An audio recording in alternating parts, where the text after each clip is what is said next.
So welcome to Metaphysics in the Bible, week 2 of 10. We'll be discussing out of Bible in the Bible, what's happening in the sky. And the question for today, which we went through, what happens when we sleep? Man, we get a lot of great discussions on that one. It was so awesome that you covered most of my topics that I'm going to be talking about today. But the beauty part is we show that it's actually in the Bibles, which stems from the Egyptian walls, as you know. So what's happening in the sky? Who knows about Orion's Belt? The 3 bright stars in the sky. When you look to the sky and you'll start seeing them more and more as we get towards Christmas in the south. So the 3 stars called Orion's Belt, if you draw a line straight down, you'll see the brightest star in the sky, and that's called Sirius. All right. Now there's 2 stars above and below, like a field. There's redshifted Betelgeuse or Betelgeuse and Rigel. So what is Orion and Orion's Belt and in the Bible? So we're going to talk a little bit about that. But specifically, Mars is going to be transiting Orion's Belt. So I want to talk about a little bit what that means and what we should feel and what we should do, what we should think, if anything, or what we should maybe learn or pass along. You remember the story of the 3 kings, right? The 3 kings that brought gold, frankincense, and myrrh, and they followed the star in the east to Bethlehem. Well, that's what this story is about. We 3 kings of Orion are of gold, frankincense, and myrrh. It's very powerful things in the Bible. It's alchemy, but it's not the physical alchemy. It represents the spiritual alchemy, what you can do with your imagination and love. So that's what the 3 kings. So this story of Christmas is in the stars. Here is what's happening in the stars. So you can see Mars right here. You can see Orion's Belt and you can see Sirius. And then I'm just going to toggle these dates.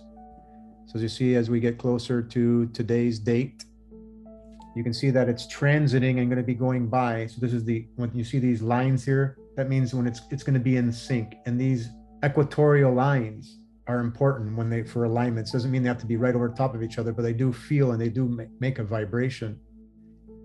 So around the 8th, 9th, they'll start transiting Orion's Belt. And as you see, around Halloween, Mars goes retrograde. I'm going to go back and forth here. See the retrograde motion? See it?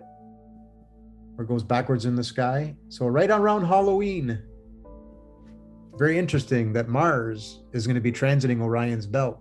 And Orion's Belt, we'll talk about what that means, but it's important. And Mars brings fire aspect to that.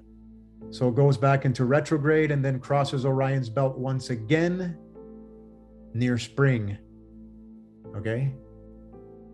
And then, of course, Sirius. You can see Mars is transiting Sirius right near April 15th, the Phoenix Rising. That's pretty cool. What does it mean? Don't know, but it's all related. Now I want to bring in the story of Christmas.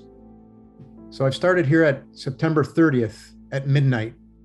So if you went outside and looked to the south, you wouldn't really see anything, but if you kind of look towards the east, Orion is rising in the east.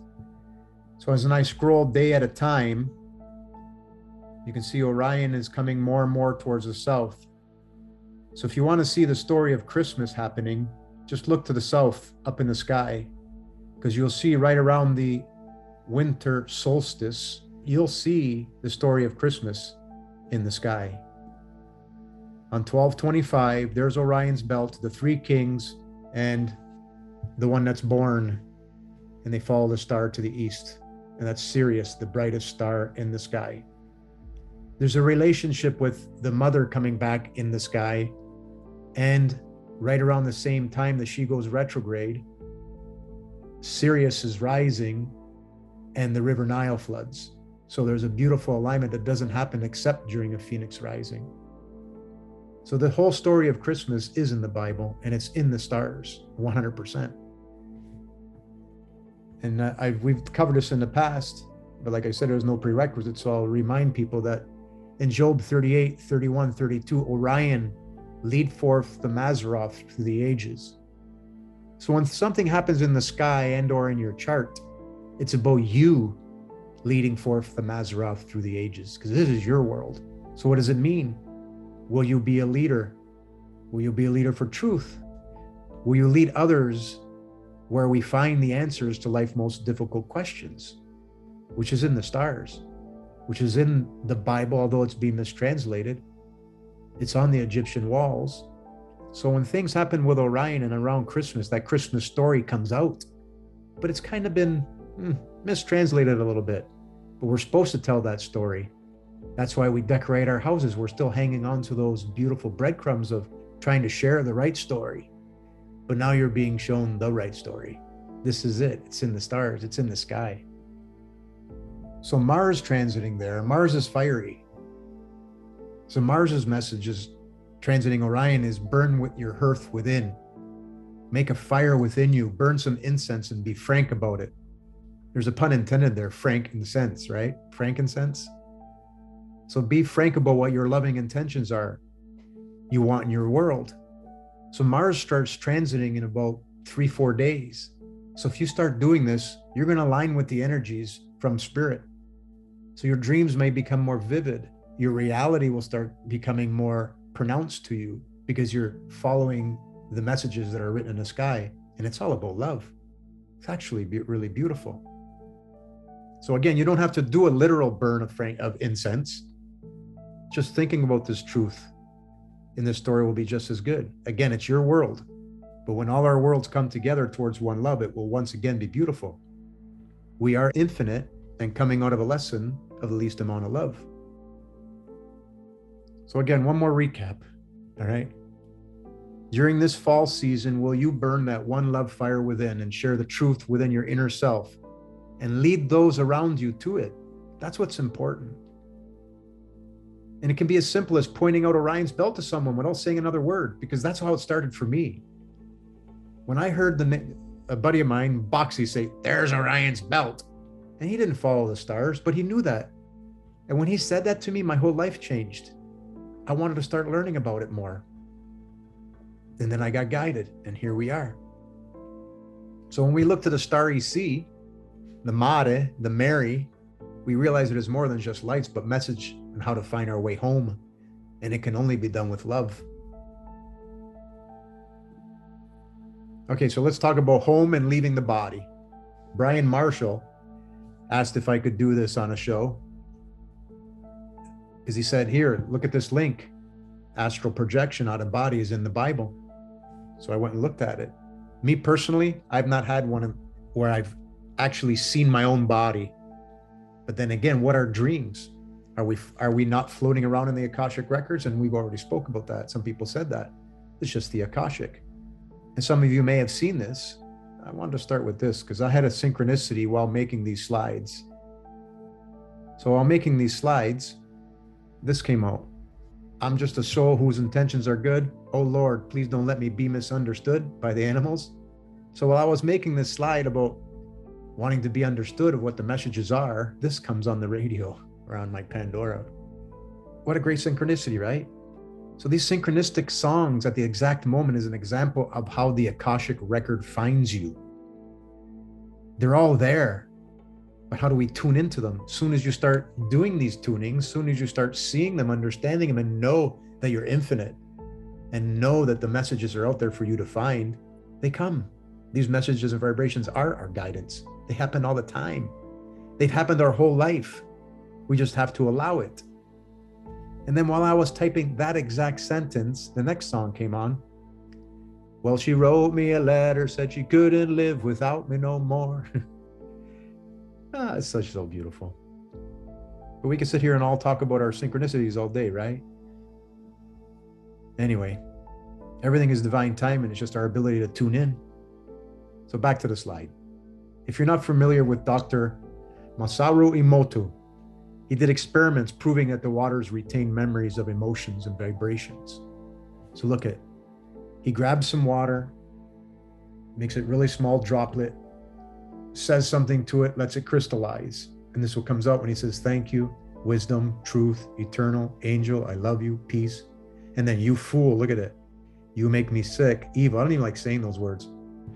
But this one's kind of cool. When he took polluted water and before prayer and after prayer, look what it did. So we can change our waters. We can change our experience while we dream. We can change all our experiences because it's your Akashic records. It's your waters. You are floating around in the Akashic record. We are being called home to one love, and these waters are being cleansed. So you're best to go with the flow would be probably a really good idea. So there is a Santa Claus, and she is from the waters. Wait, there is a real Santa Claus? Well, yeah, there is. The story of the winged woman is common with every culture. And let me bring in the Santa Claus in Italy. It's called La Befana. There's a story of that winged woman, and she comes around bearing gifts. But the thing is, there's that ditty. She's making a list, checking it twice, gonna find out who's naughty or nice. Santa Claus is coming to town. She knows when you're sleeping, she knows when you're awake, she knows if you've been bad or good, so be good for goodness sake. Where did that story come from? Well, we sure know that the winged woman is in every culture. There's no denying that, right? So let's look at the Bible. Anybody got any questions, please do stop me. So in Psalm 139, for the music leader of David, a song. Ruling goddess, remember, we know Lord means ruling goddess. Ruling goddess, you have examined me, you know me. You know when I sit down and when I stand up, even from far away, you comprehend my plans. You study my traveling and resting. You are thoroughly familiar with all my ways. There isn't a word on my tongue, ruling goddess, that you don't already know completely. You can see that La Befana, the story of Santa Claus, that story of Santa Claus as being a male only came out like in the 50s or the 60s. It's always been there about the woman. And the Italians, they held on to it. I'm sure other ones do have similar stories. So you've heard the words memories in the waters, halls of Shambhala, Akashic records, right? And it's pretty interesting that Tammy's sitting there in her bookstore and we're talking about the Akashic records in the sky, the Milky Way, the waters. Everything is in there. The book of our past actions. That's why you see Mercury here, which is Ibis on the Egyptian walls, or Thoth in the Bible, where all your actions are done. So when we go to sleep and we dream and we have out of body, you are accessing the memories in the waters. And the memories in the waters also know where you're going to go, your future. It has your past. We can't travel to the past, but we can see what's in the past. Like we can't go there, live there, stay there. That's impossible. But apparently it's not impossible to go into the future and stay in the future. But what do you see when you see the word Aries and Libra? Some of you might have seen my other videos. When you bring together the word Libra and Aries, it's libraries, the Akashic records. We arise our consciousness over here and we set our consciousness over here. In some other videos we showed you that obviously, we've got a phoenix rising coming where the Bible, Revelation 12:1 happens. And then when Christ dies on a cross, that's also happened. Like one of the well-known ones was 31 AD that we just published from a brother that did some great work. So your Akashic records are the libraries of your rise and your fall, your consciousness in and out. It's a beautiful thing that we're out of the Piscean age now. We're going into age of Aquarius because will we remember? The more you learn and study this, the more it stays in your waters and it can't be erased because love can't be erased. It's just the not good vibrations that get erased. So that's pretty cool. So thank goodness we're raising our consciousness so we can make this world an amazing, loving place to live for everyone. So out of body in the Bible, in 2 Corinthians 12, Paul's vision and his thorn. I must go on boasting, although there is nothing to be gained. I'll go on to visions and revelations from the ruling goddess. I know a man in Christ who 14 years ago was caught up to the third heaven. Whether it was in the body or out of the body, I do not know. I know that this man was caught up to paradise and heard inexpressible things. So he's getting out of body as synchronistic signs. They're in the Akashic waters. In Revelation 4, the throne in heaven, after I looked up and behold a door standing open in heaven, and the first voice, which I heard speaking to me like a trumpet, said, "Come up here, and I will show you what must take place after this." Out of body, and I know that they're talking about here because this is Revelation. Genesis is next. What we're going to experience next is going to be absolutely amazing, outstanding, beautiful.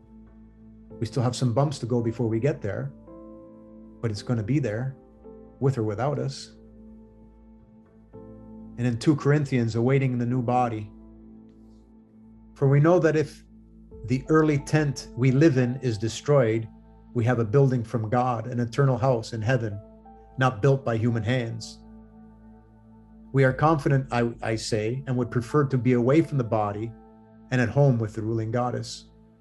So that's spirit's home versus the Akashic record.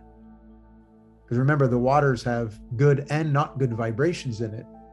So some people can go in astral plane and have an amazing experience because their heart is pure. And then those who can astral plane and have not good experiences because they have something to learn. So the Akashic records are another learning tool, like some of us have said, or you have said in the pre-meeting, is that we can learn from those. We can learn from those dreams. Those dreams guide us. Some of us have those dreams and they happen.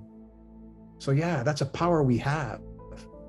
But we don't have to go to sleep to do that. We don't have to astral plane to do that. We can do that now while we're awake and every now moment.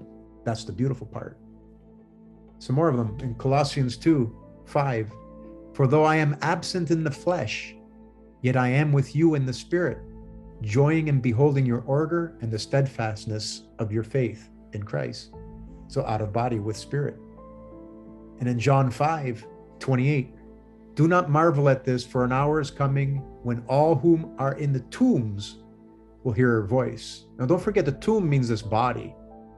We've been entombed in this body where our conscious doesn't know our consciousness within, our third eye being illuminated.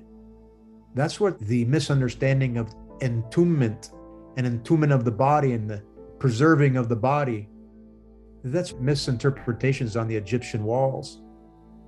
The Egyptian walls aren't showing an entombed body. It just shows us being lifeless without spirit until we get the spirit, like we're getting now, our Christ consciousness, our raising up of spirit.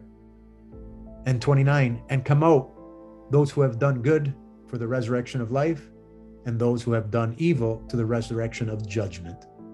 So the out-of-body experience depends on the weighing of the heart. And that's all I have for today.